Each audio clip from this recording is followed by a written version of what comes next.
Olá, bom dia! Bem-vindo a mais um vídeo aqui do nosso canal. Você que é novo no canal, por favor, inscreva-se no canal para você sempre receber o aviso dos novos vídeos. É bom você clicar naquele sininho também, que aí você recebe uma notificação que entrou um novo vídeo. E você que costuma frequentar o canal, meu abraço carinhoso, meu bom dia com muito carinho e obrigado, minha gratidão por a gente estar sempre junto aqui, papeando, discutindo e pensando caminhos aí para o nosso país. Muita gente me pedindo para falar sobre esse novo plano que foi ontem revelado pelo governo, esse plano econômico, o Plano Mais Brasil, né?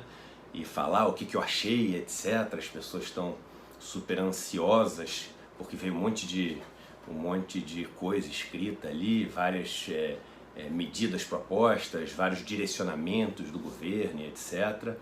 E eu vou gravar um vídeo falando com calma sobre o Plano Mais Brasil, quero até estudar com mais calma o Plano Mais Brasil. Eu dei uma passada de olhos ali no documento.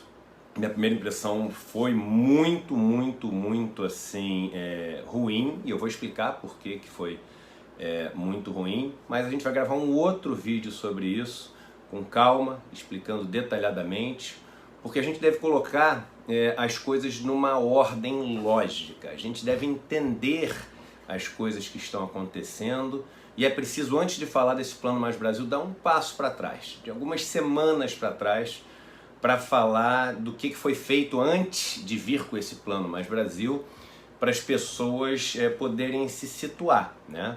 E as pessoas poderem entender como funciona uma estratégia de implementar um plano como esse, que é um plano super danoso para a população mais pobre brasileira, muito danoso para a população mais trabalhadora, para a população trabalhadora brasileira, e entender como é que o governo prepara, né, toda a situação, prepara as expectativas para vir com um plano desse, e o plano ter uma aceitação grande entre as pessoas. Tudo é feito planejado, gente. Não se iludam, não imaginem que as coisas caem do céu, cada um tem uma vontade ali, joga as coisas. E entender como essa estratégia é feita, entender como esse plano é montado, entender como a manipulação das expectativas acontece, é muito importante para você poder pensar assim de uma forma mais racional, mais lógica, mais fundamentada, mais sólida sobre essas questões. E não foi à toa que algumas semanas todo mundo começou a receber pelo seu WhatsApp, etc., esse documento aqui, esse post aqui, né, que comparava o Bolsonaro com a Dilma. E quem não recebeu isso aqui através do WhatsApp recebeu via o Twitter, vendo um post que alguém fez no Twitter ou no Facebook, ou em alguma outra mídia social como o Instagram. E as pessoas ficaram muito impressionadas com essa peça de marketing aqui, né? Eu recebi um monte de mensagem de pessoas de esquerda, né, que falavam o seguinte, do campo mais progressista: caramba, Eduardo, olha o que eles estão mandando, e como é que a gente rebate isso? E agora? Olha isso aqui, não sei o que, as pessoas meio desesperadas assim, né? Isso aqui, para quem não viu ainda, eu vou botar aqui na tela inteira, é uma comparação, né, do governo Bolsonaro com o governo Dilma, mostrando que a inflação caiu de 10,67% para 3%, os juros caíram de 14% para 5%, o Ibovespa subiu de 38 mil pontos para 108 mil pontos, o risco país caiu de 533 pontos para 117 pontos, e o PIB, que caía 3,8%, foi para 0,8% positivo. E aí as pessoas falam: meu Deus, isso não... E agora? Como é que a gente vai rebater isso? E etc. Então, assim, a primeira coisa que eu queria falar para as pessoas é o seguinte: calma, gente, vamos entender as coisas. Até se realmente isso aqui for verdade, o seguinte, o Brasil virou uma Suíça, o negócio ficou maravilhoso. Os pobres agora conseguiram finalmente encontrar uma vida melhor, as oportunidades existem para todo mundo, as pessoas se sentem protegidas, as pessoas se sentem mais livres, as pessoas têm mais cuidado para elas através da saúde, elas têm mais futuro através de uma melhor educação. Se tudo isso aconteceu mesmo, vamos bater palma pro Bolsonaro, vamos bater palma pro Paulo Guedes, vamos dar parabéns para eles, né? Porque assim, o que a gente quer é um Brasil melhor, né? O que a gente quer não é, pô, vamos ferrar com o Bolsonaro, vamos ferrar com o Guedes, porque eu odeio ele, etc. Cada um tem sua vontade pessoal, você pode querer isso, o outro pode querer outra coisa, etc. Mas o que a gente tem que pensar é o seguinte, o que a gente quer é um Brasil melhor. Será que realmente tem esse Brasil melhor que eles estão mostrando? Ou será que não foi coincidência isso aparecer há algumas semanas com tanta força assim em todas as redes sociais, todo mundo receber isso aqui e aí de repente vir um plano desse, um plano mais Brasil e todo mundo achar, caramba, se tá andando assim tão bem, vamos apoiar esse plano, vamos continuar esse trajeto tão maravilhoso que está aqui, né? E eu não vou nem falar sobre a peça publicitária, né? Porque isso aí já entra a questão da propaganda, que já vem cheio de coisas para te deixar inconscientemente vendo uma melhora absurda. Então o Bolsonaro tá com uma cara simpática, feliz, né? Você sabe que o Bolsonaro é uma pessoa muito simpática, muito feliz, tem tudo a ver com o Bolsonaro, essa foto aqui, né? E a Dilma tá com uma cara, fazendo uma cara feia aqui, nervosa, não sei o que, etc. Então, um tá verde, o outro tá todo vermelho. Então é tudo feito assim para visualmente, no primeiro impacto, você já ficar assim, com uma ideia pré-concebida, antes de ler os números, né? E eu vou começar, a gente vai falar sobre cada um dos números, cada um deles, pra gente poder passar por todos os pontos. Porque a gente não tem que fugir de nada. A gente tem que discutir todos os pontos. A gente tem que compreender tudo que sai. Porque a gente não foge, a gente não manipula. A gente trabalha com os dados, com os fatos, com a verdade. E aí a gente consegue derrubar qualquer coisa que não venha nessa linha. E a gente vai começar pelo final. E eu explico por quê. A gente vai começar pelo PIB, né? Aqui diz, o PIB era menos 3,8% e agora o PIB está 0,8%. Por acaso é a caixinha que está mais cheia, né? Ou seja, está quase cheia a caixinha. O PIB, que espetáculo esse PIB de 0,8%. Primeira coisa, vamos dar novamente um passo atrás. Essa obsessão por ver quanto que o PIB cresceu é algo que já é extremamente manipulado. Assim. O que é o PIB? O PIB é a geração de riqueza que existe num país durante um período, né? E o PIB, essa geração de riqueza, ela é uma média. Ela diz muito pouco sobre o que aconteceu com o país. Só para vocês terem um dado, em 2017, tá? O mundo teve um crescimento de PIB, aproximadamente ali uns 3%, tá? Isso foi o que foi gerado de riqueza no mundo. Gente, 87% dessa riqueza gerada no mundo parou na mão do 1% mais rico. 87%, quase que 9 de cada 10 coisas que foram geradas de riqueza, pense no que você quiser, como que foi gerado de riqueza, água, comida, energia, tudo que você pensar, parou no cofre do 1% das pessoas mais ricas. Os 50% mais pobres, ou seja, a metade mais pobre da população, ficou com zero, nada. Ou seja, essa média mostrou que o mundo cresceu, mas existem dois mundos diferentes. Tem o mundo dessas pessoas mais pobres que não teve nada, absolutamente nada, não ficou com nem um pedacinho, e tem esse 1% mais rico que ficou com quase tudo. Então é como se tivessem dois PIBs diferentes, né? Então essa média é super enganosa. Então não vi, o Brasil cresceu 0,8 ou o que quer que seja, que bom. Calma aí. Que bom que você vai comer um papel escrito PIB? Você vai se alimentar de um relatório do governo? Você vai se alimentar da riqueza que parou na sua mão. E esse PIB que está sendo gerado, ele está indo parar na sua mão? E mais, esse PIB que está sendo gerado com essas medidas que estão sendo propostas, ele vai parar mais ou menos na sua mão? Então essa é a primeira questão, que é um passo atrás.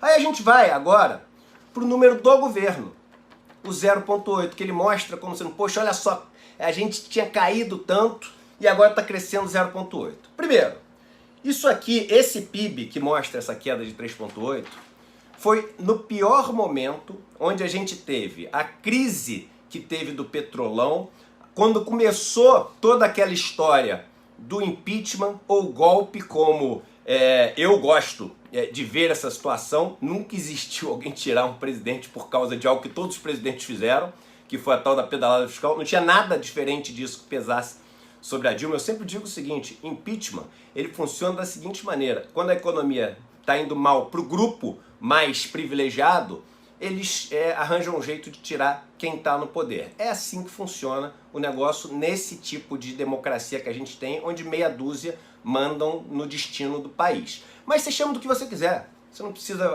ele falou golpe, então ele é petista, comunista, socialista, etc. Chama de impeachment, então. Mas foi no ano que aconteceu isso. Todos os investimentos para as maiores empresas, as maiores empreiteiras do Brasil, eles secaram, essas empresas pararam. A Petrobras, maior empresa do país, parou também por causa daqueles... O Brasil inteiro parou. Aí eles pegaram o pior momento, tá? Pior momento desse que o Brasil teve ao longo dos últimos 30 anos, para poder comparar aqui e dar esse impacto, e mostram o 0,8 como sendo algo extremamente bom.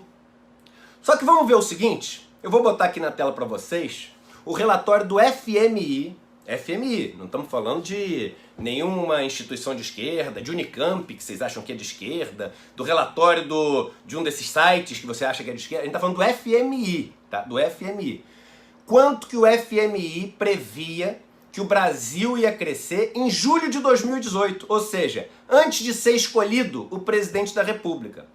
Sabe quanto ele achava que o Brasil ia crescer em 2018? Qual que era a previsão do mundo capitalista, do mundo de mercado, em relação ao crescimento do Brasil para esse ano? 2,5%. É isso mesmo que você está ouvindo. O crescimento previsto para o Brasil, antes do Bolsonaro entrar com essas medidas todas, era 2,5% esse ano. Por quê? Porque a economia estava ultra deprimida, qualquer coisinha certa que fosse feita ia apresentar um crescimento muito grande. Eu sempre repito, se uma coisa cai de 10 para 2, ela caiu 80%. Se sobe de 2 para 4, ela subiu 100%. Então o efeito base é muito importante para aparecer um crescimento grande. Então qualquer coisa que fosse feita certa esse ano ia fazer o Brasil crescer muito, porque ia comparar com uma coisa muito ruim, que é a sequência que você teve desde lá de 2015, quando é pego aqui, até os anos seguintes, os anos do Temer também, que tudo deu errado lá nos anos do Temer, em termos de crescimento e de economia, de desemprego, etc e tal. E aí, ou seja, o FMI prevê 2,5%. O Bolsonaro está se gabando de um crescimento que é menos de 1/3, vou repetir, menos de 1/3 do que foi previsto pelo FMI, que é assim, absolutamente um lugar de direita, não é? A gente não está falando de uma posição aqui de esquerda, a gente está falando de mercado. Então, antes de saber quem ia ser eleito, ou seja, o cara que foi eleito, que é o cara que representa o tal mercado, que é um cara que tem a economia tocada por um banqueiro, ex-banqueiro, sei lá, banqueiro, não sei, mas cara de mercado, fez o Brasil crescer 1/3, menos de 1/3 do que era esperado. Então é com isso que você tem que comparar. Não é comparar com o pior crescimento que teve na história dos últimos 30 anos. Comparar assim, ano passado, quanto que esperava crescer? 2,5%. Quanto que ele conseguiu entregar de crescimento? 0,8%. O que é esse 0,8% aqui? Um desastre. É um desastre. É pífio. Ou seja, tudo que ele fez deu errado. Tudo que ele fez deu errado. E aí você quer ver o que é mais engraçado? Nesse projeto, a gente vai falar com calma sobre ele em outro vídeo, mas nesse projeto que ele apresentou ontem, nesse plano Mais Brasil, ele mostra o gráfico do crescimento do Brasil com barras. Aí ele mostra uma seta caindo pra caramba, e aí, desde que o PT saiu do poder, né, desde que a esquerda saiu do poder, o crescimento ele mostra um setão pra cima, subindo, ou seja, o crescimento está subindo com setão. Olha como o governo te manipula, ou tenta te manipular. Se você olhar esse setão que ele botou pra cima, é mentira. Por que é mentira? Porque a gente está em 2019. Se você olha o que existe até 2019 nas barrinhas dele, é para baixo. Caiu. Caiu. E ele bota uma seta para cima. Olha como é leviano fazer isso. É leviano. A seta é para baixo. O crescimento, ele caiu. E ele tá botando uma seta para cima. Por quê? Ele botou 2020, 2021 lá para cima. Pô, aí é mole, né? O que não aconteceu ainda eu boto lá para cima e boto a setinha pro lado que eu quiser. Então, duas mentiras. Primeiro, que isso aqui é bom, isso é menos de 1/3 do que era previsto para um país que já estava muito mal, ou seja, isso é detestável, deplorável. E a setinha que você vai ver no gráfico desse Plano Mar Brasil é mentira, porque a seta é para baixo e eles botaram a seta para cima. Então são dois absurdos totais esse negócio, duas mentiras. Segunda coisa, vamos pular que a gente não precisa ir na ordem, que é outra coisa que eu sei que as pessoas mais se interessam assim. Ibovespa, ele põe 2015, 38 mil pontos, contra Bolsonaro, 108 mil pontos. Mentira! Mentira! E além de ser mentira, uma comparação falsa. Primeiro, que 38 mil pontos não foi em 2015. 38 mil pontos foi em 2016. Então é mentira. É mentira. Se está escrito 2015 e 38 mil pontos, é mentira. Segunda coisa, ele pegou o pior momento de todos da história da Bolsa dos últimos anos e colocou para comparar com o melhor momento da Bolsa de todos os tempos da história da Bolsa. Antes de falar, um passo atrás novamente, a Bolsa não quer dizer que as coisas melhoraram. Primeiro que você não tem nem ação, você que está ouvindo esse vídeo. Né? A maior parte de vocês que estão ouvindo esse vídeo não tem nem ação. Então, tem gente que não tem nem ação. Ah, a Bolsa subiu, que bom, não sei o quê. Segundo o seguinte, a Bolsa, ela só mostra o seguinte, quanto valem as empresas. E as empresas podem estar valendo mais, porque a economia está bem, está distribuindo recursos e etc. E as coisas estão todas boas, saudáveis. Mas as empresas podem estar valendo mais simplesmente porque a lucratividade delas está aumentando. E a lucratividade delas pode estar aumentando em cima de uma margem muito maior, ou seja, o dono está ficando com todo o lucro da empresa e cada vez mais os trabalhadores não estão ficando com nada. Eu gosto de falar o seguinte, em 2017 os bancos demitiram quase 20 mil pessoas, ou seja, foi um desastre para as pessoas que trabalhavam para os bancos, aumentou o desemprego, tudo que você puder imaginar por causa dos bancos, o juro que ele cobrou das pessoas foi monstruoso, o cheque especial, cartão de crédito arruinou a vida de um monte de gente e as ações dos bancos subiram pra caramba. Eu fico imaginando as pessoas falando, que bom, olha só como as ações dos bancos subiram pra caramba, e aquilo subiu em cima da ruína da vida delas. Então isso, usar só o índice da Bolsa como um termômetro, é um erro tremendo, e eu já gravei vídeo sobre isso. Segundo o seguinte, se você for pegar, por exemplo, o melhor ponto de 2015, tá, da Bolsa, ele foi em torno de 57 mil pontos. Se você for pegar, que foi em maio de 2015, em maio de 2015, a Bolsa estava em 57 mil pontos. Em maio de 2019, a Bolsa estava em 90 mil pontos. Aí você fala, poxa, mas subiu de 57 mil pontos para 90 mil pontos. Só que aí você não faz uma coisa que ele também não faz aqui. Aí vem a mentira, a manipulação. Você tem um negócio no Brasil que é o seguinte, o custo do dinheiro, o custo de oportunidade, tem uma taxa de juros no Brasil.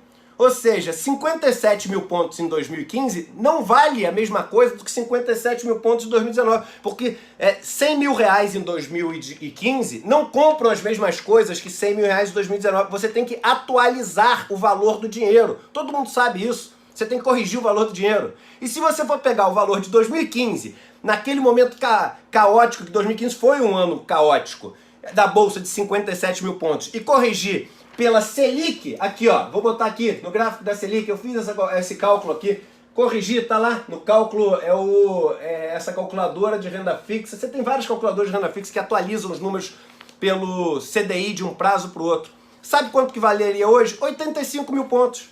Então assim, de maio de 2015 para maio de 2019, que é quando a gente está, a gente foi de 85 mil pontos para 90 mil pontos. 84 mil, não sei o que, para 90 mil pontos. Ou seja, a Bolsa está mais ou menos no mesmo lugar.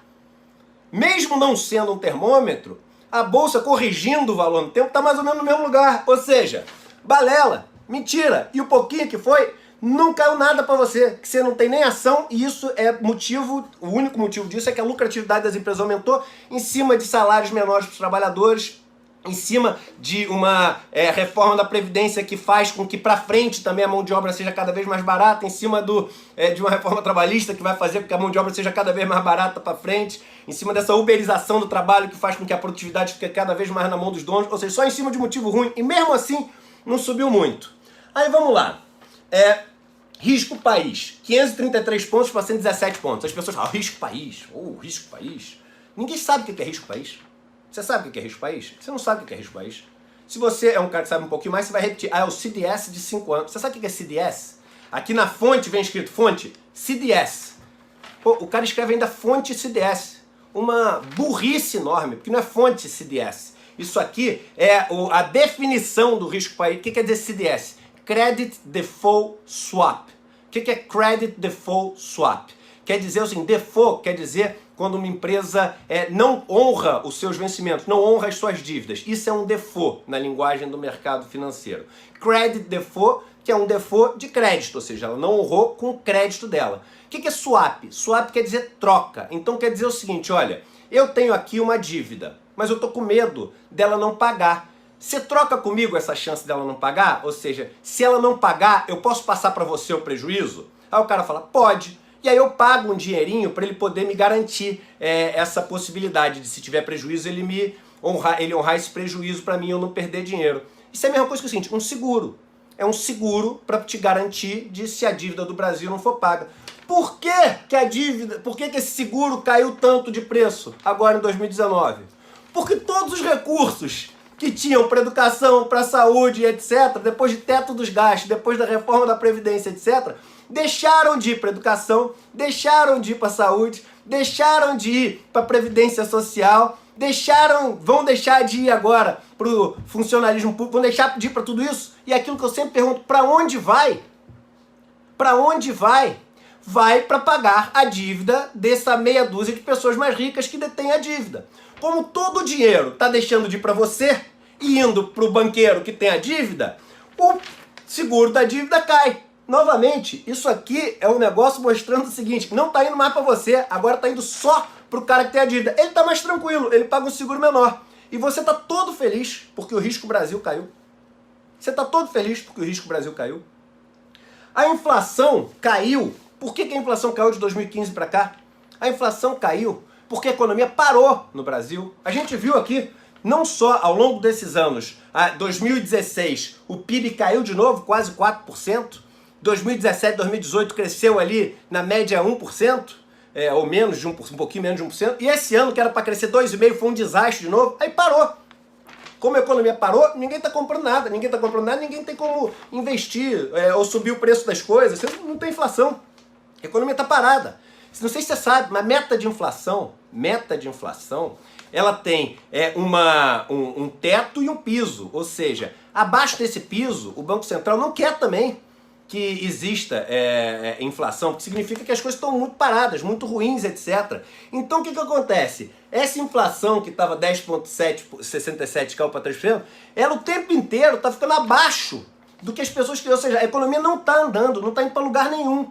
Aí o Banco Central, o que ele faz? Ele começa a cair juros, mas pelo motivo que é o seguinte, cara, vou tentar reviver o morto de algum jeito, vou dar adrenalina, vou fazer massagem cardíaca, vou fazer tudo. E como nesse modelo do tripé macroeconômico que a gente tem, né, que é o regime de meta de inflação, o câmbio flutuante e a tal da responsabilidade fiscal, né, é o superávit fiscal, o que ele faz? Sobra como instrumento dele baixando juros, e baixou juros, por isso que os juros caem de 14% para 5%, também pelo motivo ruim, porque a economia está absolutamente parada.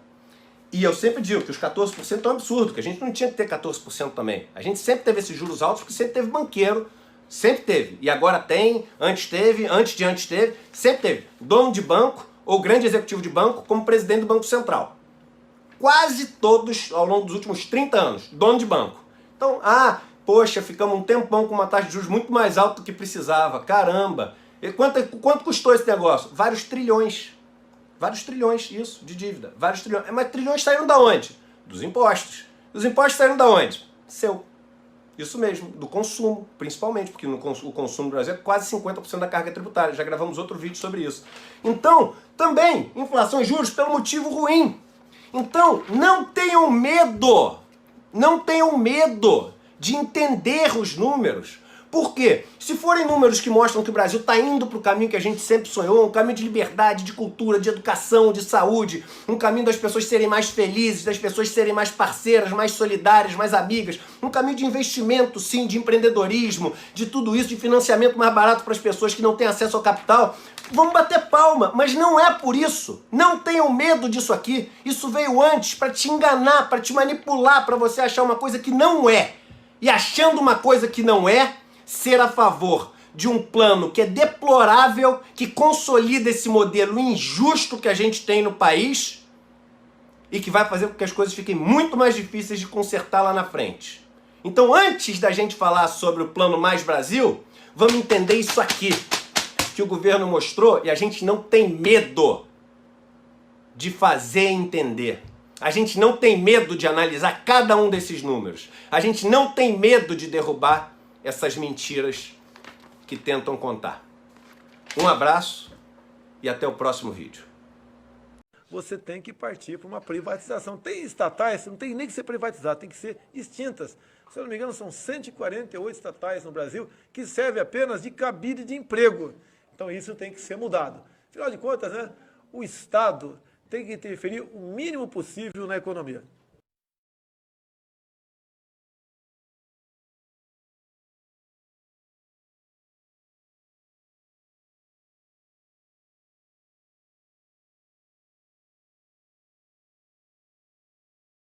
Dizem que isso é modernismo, que vamos ingressar no primeiro mundo, que o Estado deve ser o menor possível e que tudo que é estatal deve ser privatizado. Para que servem as privatizações?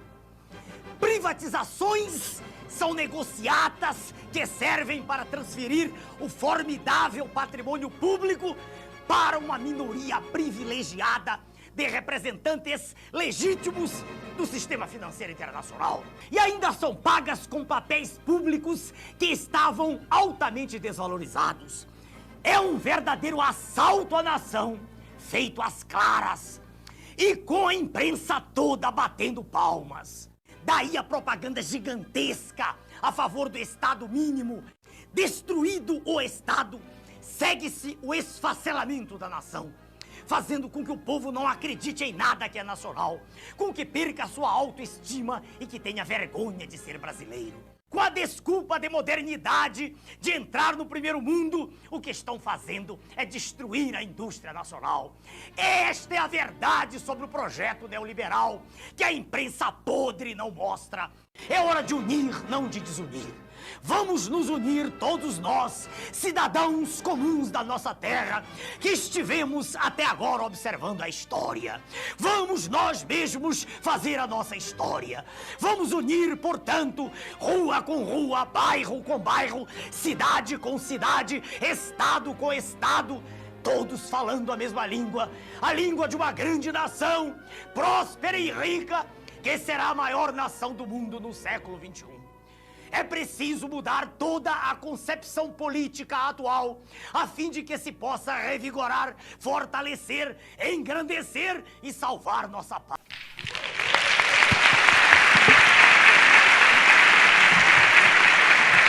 Uma das maneiras de destruir um país é abrir mão de suas riquezas.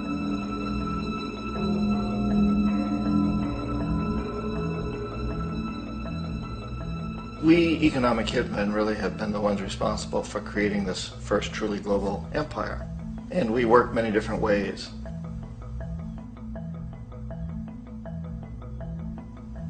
But perhaps the most common is that we will identify a country that has resources our corporations covet, like oil, and then arrange a huge loan to that country from the World Bank or one of its sister organizations. But the money never actually goes to the country. Instead, it goes to our big corporations to build infrastructure projects in that country, power plants, industrial parks, ports, things that benefit a few rich people in that country, in addition to our corporations, but really don't help the majority of the people at all. However, those people, the whole country is left holding a huge debt. It's such a big debt they can't repay it, and that's part of the plan. That they can't repay it. And so at some point we economic hitmen go back to them and say, listen, you owe us a lot of money, can't pay your debt, so sell your oil real cheap to our oil companies. Allow us to build a military base in your country, or send troops in support of ours to someplace in the world like Iraq, or vote with us on the next UN vote. To have their electric utility company privatized and their water and sewage system privatized and sold to U.S. corporations or other multinational corporations. So there was that whole mushrooming thing, and it's so typical of the way the IMF and the World Bank work, that you put a country in debt, it's such a big debt it can't pay it, and then you offer to refinance that debt and pay even more interest.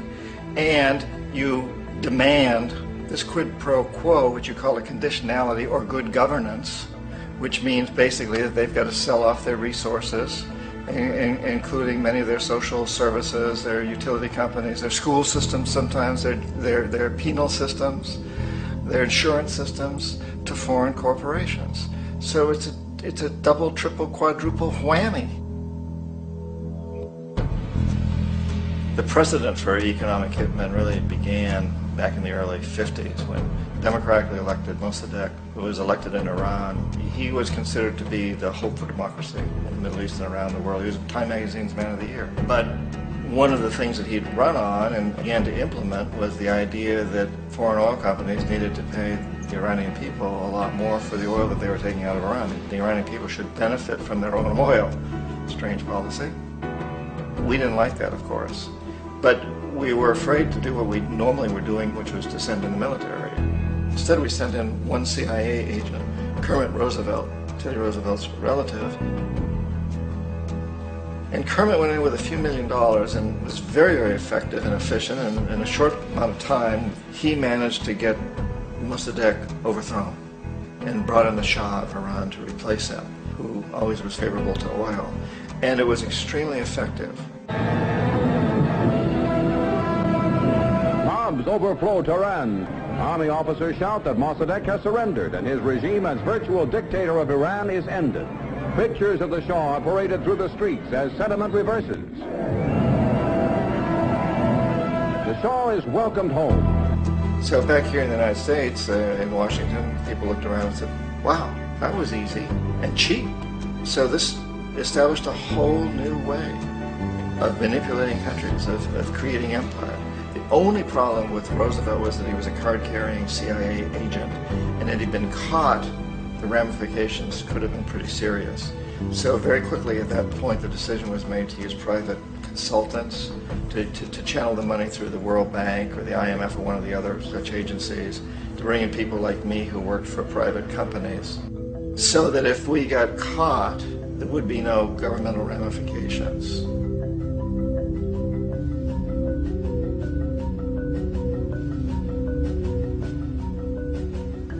When Arbenz became president of Guatemala, the country was very much under the thumbs of United Fruit Company, the big international corporations. And Arbenz ran on this ticket that says, you know, we want to get the land back to the people. And once he took power, he was implementing policies that would do exactly that, give land rights back to the people. United Fruit didn't like that very much. And so they hired a public relations firm, launched a huge campaign in the United States to convince the United States people, the citizens of the United States, and the press of the United States, and the Congress of the United States, that Arbenz was a Soviet puppet, and that if we allowed him to stay in power, the Soviets would have a foothold in this hemisphere. And that, at that point in time, was a huge fear on everybody's mind, the Red Terror, the Communist Terror. And so, to make a long story short, out of this public relations campaign came a commitment on the part of the CIA and the military to take this man out. And in fact, we did. We sent in planes, we sent in soldiers, we sent in jackals, we sent everything in to take him out, and did take him out.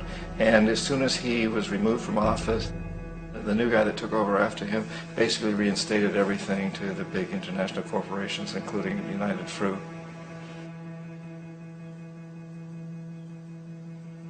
Ecuador for many, many years had been ruled by pro-US dictators, often relatively brutal. Then it was decided that they were going to have a truly democratic election. Jaime Roldos ran for office, and his main goal, he said, as president would be to make sure that Ecuador's resources were used to help the people. And he won, overwhelming, by more votes than anybody had ever won anything in Ecuador. And he began to implement these policies to make sure that the profits from oil went to help the people. Well, we didn't like that in the United States. I was sent down as one of several economic hitmen to change Roldos, to corrupt him, to bring him around, to let him know, you know, okay, you know, you can get very rich, you and your family, if you play our game, but if you continue to try to keep these policies you've promised, you're going to go. He wouldn't listen. He was assassinated. As soon as the plane crashed, the whole area was cordoned off. The only people allowed in were U.S. military from a nearby base and some of the Ecuadorian military. When an investigation was launched, two of the key witnesses died in car accidents before they had a chance to testify, a lot of very, very strange things that went on around the assassination of Jaime Roldos. I, like most people who've really looked at this case, have absolutely no doubt that it was an assassination. And of course, in my position as an economic hitman, I was always expecting something to happen to Jaime, whether it be a coup or assassination, I wasn't sure, but that he would be taken down because he was not being corrupted. He would not allow himself to be corrupted the way we wanted to corrupt him. Omar Torrijos, president of Panama, was, one of my favorite people. I really, really liked him. He was very charismatic. He was a guy who really wanted to help his country. And when I tried to bribe him or corrupt him, he said, look, John, he called me Juanito. He said, look, Juanito, I don't need the money. What I really need is for my country to be treated fairly. I need for the United States to repay the debts that you owe my people for all the destruction you've done here.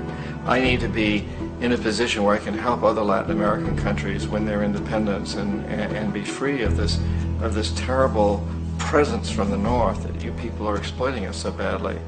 I need to have the Panama Canal back in the hands of the Panamanian people. That's what I want. And so, leave me alone. Don't try to bribe me. It was 1981, and in May, Jaime Roldos was assassinated.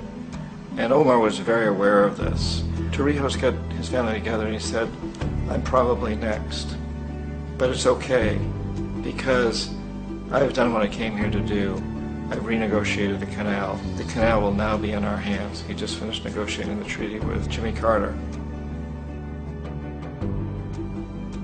In June of that same year, just a couple of months later, he also went down in an airplane crash, which there's no question was executed by CIA-sponsored jackals. Tremendous amount of evidence that one of Torrijos' security guards handed him at the last moment as he was getting on the plane a tape recorder, a small tape recorder that contained a bomb.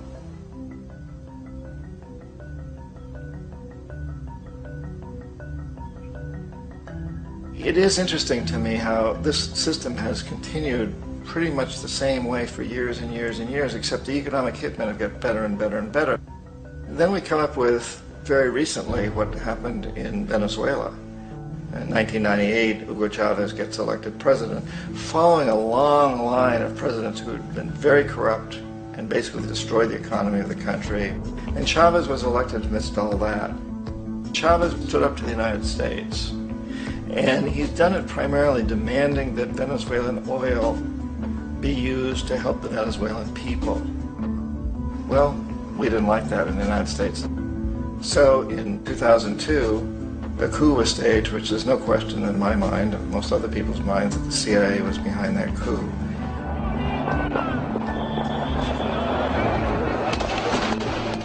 The way that coup was fomented was very reflective of what Kermit Roosevelt had done in Iran, of paying people to go out into the streets to riot, to protest, to say this Chavez is very unpopular. If you can get a few thousand people to do that, television can make it look like it's the whole country, and things start to mushroom. Except in the case of Chavez, he was smart enough, and the people were so strongly behind him that they overcame it, which was a phenomenal moment in the history of Latin America.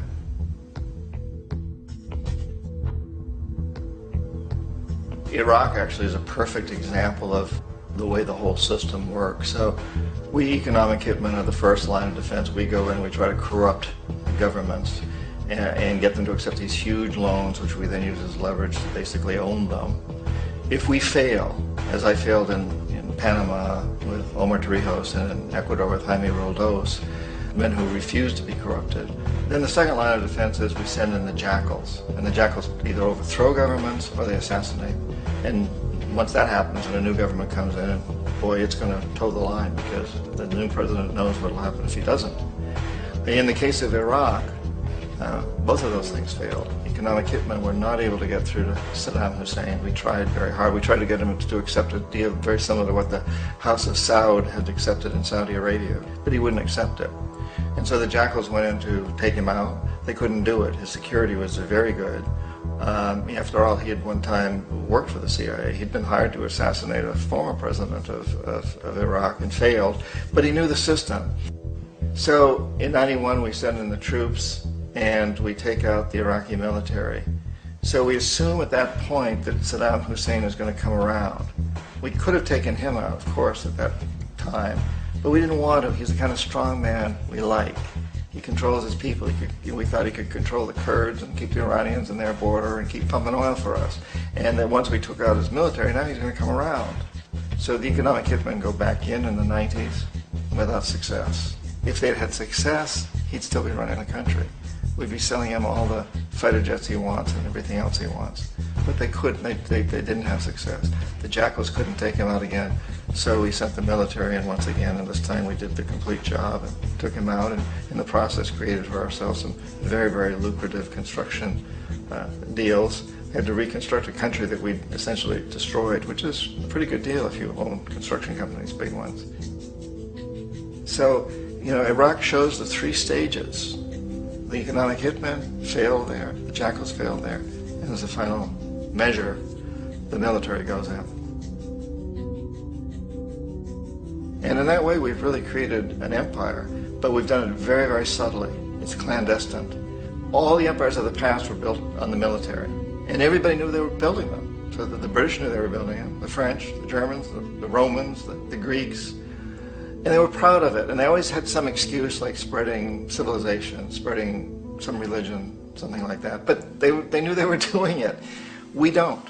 The majority of the people in the United States have no idea that we're living off the benefits of a clandestine empire, that today there's more slavery in the world than ever before.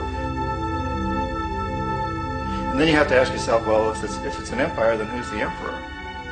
Obviously, our presidents of the United States are not emperors. An emperor is someone who's not elected, doesn't serve a limited term, and doesn't report to anyone, essentially. So you can't classify our presidents that way.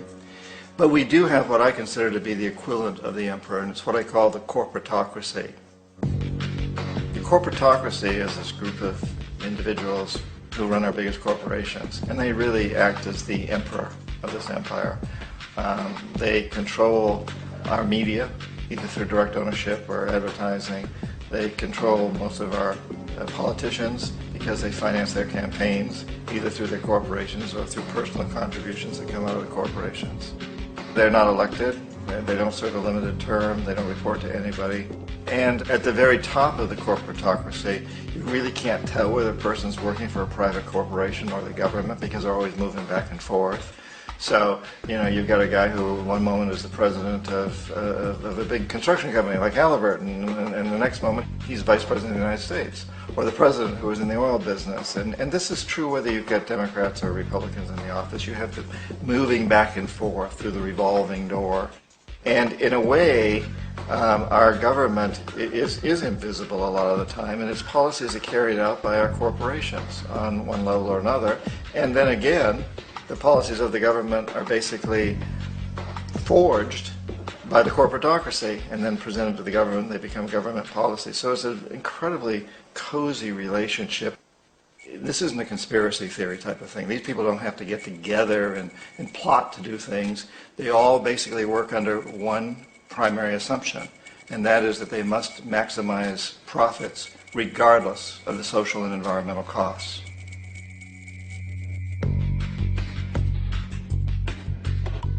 This process of manipulation by the corporatocracy through the use of debt, bribery, and political overthrow is called globalization.